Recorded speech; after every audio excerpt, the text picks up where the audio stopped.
Hello दोस्तों, स्वागत है आपको हमारे यूट्यूब चैनल देसी लर्निंग अड्डा में। दोस्तों, इस वीडियो में साइंस के टॉप 20 ऑब्जेक्टिव क्वेश्चन करने वाले हैं जो कि एग्ज़ाम में बार बार पूछे जाते हैं। यह वीडियो बोर्ड के एग्ज़ाम देने वाले स्टूडेंट के लिए काफ़ी इम्पोर्टेंट होने वाला है, तो इस वीडियो को आप ज़रा सा भी स्किप मत कीजिएगा। तो चलिए चलते हैं क्वेश्चन की ओर। जब किसी चालक तार से विद्युत धारा प्रवाहित होती है तो गतिशील कण होता है। देखिए, गतिशील कण हो जाएगा इलेक्ट्रॉन, ऑप्शन नंबर डी सही हो जाएगा। अगला क्वेश्चन पर बढ़ते हैं। एम्पियर घंटा किसका मात्रक है? देखिए, एम्पियर घंटा मात्रक हो जाएगा विद्युत आवेश का, ऑप्शन नंबर 20 का सही हो गया। अगला क्वेश्चन पर बढ़ते हैं। निम्नलिखित में कौन सा मात्रक वाट के बराबर है? देखिए, इसको थोड़ा सा डिटेल में समझाते हैं। देखिए, वाट जो है ऐसा ही मात्रक वो हो जाएगा शक्ति का, तो शक्ति का ऐसा ही मात्रक वाट होता है। तो यानी कि शक्ति का फॉर्मूला होता है कार्य बटा समय।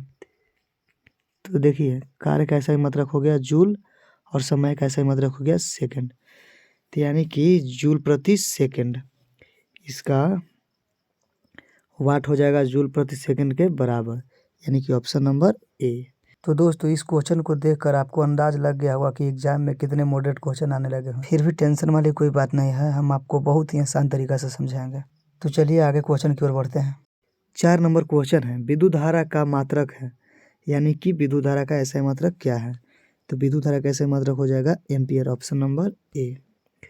अगला क्वेश्चन पर चलते हैं। ग्लोबल वार्मिंग के लिए उत्तरदायी गैस कौन है?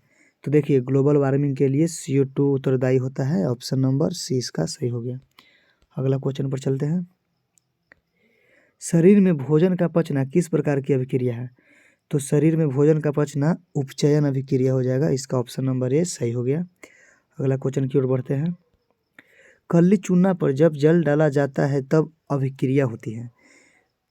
जब खल्ली चूना पर जल को मिलाया जाएगा तो उस प्रकार की अभिक्रिया को ऊष्माक्षेपी अभिक्रिया कहा जाता है, इसका ऑप्शन नंबर ए सही हो जाएगा। अगला क्वेश्चन की ओर बढ़ते हैं। निम्नांकित में कौन सबसे अधिक अभिक्रियाशील है? तो देखिए, सबसे अधिक अभिक्रियाशील हो जाएगा CU, यानी कि तांबा। अगला क्वेश्चन की ओर चलते हैं।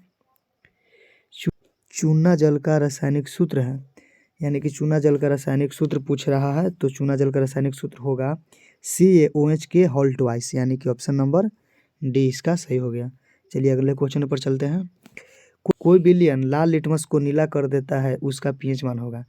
देखिए, जब कोई भी विलयन लाल लिटमस पत्र को नीला कर देता है तो वह विलयन क्षारीय होगा, और जो विलयन क्षार होगा उसका pH मान 7 से अधिक होगा। तो इसमें देखिए 7 से अधिक किसका है मान? तो यानी ऑप्शन नंबर ए भी 7 से अधिक है, बी भी 7 से अधिक है, तो इसका ऑप्शन सही हो जाएगा ऑप्शन डी, ए और बी दोनों। अगले क्वेश्चन की ओर बढ़ते हैं। एल्काइन में कार्बन कार्बन के बीच कितने सहसंयोजक बंधन होते हैं? तो देखिए, इसका थोड़ा सा डिटेल में लिख दिए हैं। एल्केन में हो जाएगा सिंगल बॉन्ड, एल्कीन में हो जाता है डबल बॉन्ड, और एल्काइन में हो जाएगा ट्रिपल बॉन्ड। तो देखिए, हमको पूछा है एल्काइन के बारे में, तो एल्काइन में हो जाएगा triple bond, option number C इसका सही हो गया। और देखिए, सभी का हम फार्मूला भी लिख दिए हैं। एल्केन का फार्मूला हो जाएगा CnH2n+2, एल्कीन का फार्मूला होगा CnH2n, तथा एल्काइन का फार्मूला होता है CnH2n-2। तो इस फार्मूला को अभी ध्यान से देख लीजिएगा और इस पेज को आप स्क्रीनशॉट करके रख सकते हैं। चलिए अगले क्वेश्चन की ओर बढ़ते हैं। ग्लूकोज का आणविक सूत्र क्या है? तो देखिए, ग्लूकोज का आणविक सूत्र होता है C6H12O6, ऑप्शन नंबर ए इसका सही हो जाएगा। अगला क्वेश्चन की ओर चलते हैं। उच्च वसीय अम्लों के सोडियम लवण कहलाते हैं। उच्च वसीय अम्ल के सोडियम लवण कहलाता है साबुन, ऑप्शन नंबर ए इसका सही हो जाएगा। अगला क्वेश्चन की ओर बढ़ते हैं। सिंगल बॉन्ड CHO अभिक्रियाशील मूलक को कहते हैं, यानी कि CHO अभिक्रियाशील मूलक किसका है? तो CHO हो जाएगा एल्डिहाइड को। देखिए, इस भी ऑप्शन को हम फार्मूला लिख दिए हैं। देखिए, पहला है एल्डिहाइड का हो जाएगा CHO, एल्कोहल का हो जाता है OH, तथा कीटोन को हो जाएगा CO। इसको स्क्रीनशॉट लेकर आप रख लीजिएगा और याद कर लीजिएगा। चलिए अगले क्वेश्चन पर बढ़ते हैं। आवर्त सारणी के किसी आवर्त में बाएं से दाएं जाने पर तत्वों की परमाणु त्रिज्या, तो देखिए बाएं से दाएं जाएंगे तो परमाणु त्रिज्या घटेगी। इसका ऑप्शन ए सही हो जाएगा। चलिए अगले क्वेश्चन पर चलते हैं। सिलिकॉन क्या है? तो सिलिकॉन हो जाएगा उपधातु। देखिए सिलिकॉन हो जाएगा उपधातु। और एक और फेमस उपधातु है जर्मेनियम, जो बार बार पूछा जाता है। तो आप याद रखिएगा सिलिकॉन तथा जर्मेनियम उपधातु होता है। चलिए अगले क्वेश्चन पर चलते हैं। निम्नांकित में कौन विद्युत धनात्मक है? तो विद्युत धनात्मक सिर्फ सोडियम हो जाएगा, बाकी के बाकी सब ऋणात्मक है। चलिए अगले क्वेश्चन पर चलते हैं। टिहरी बांध का निर्माण किन प्रदेश में किया गया है?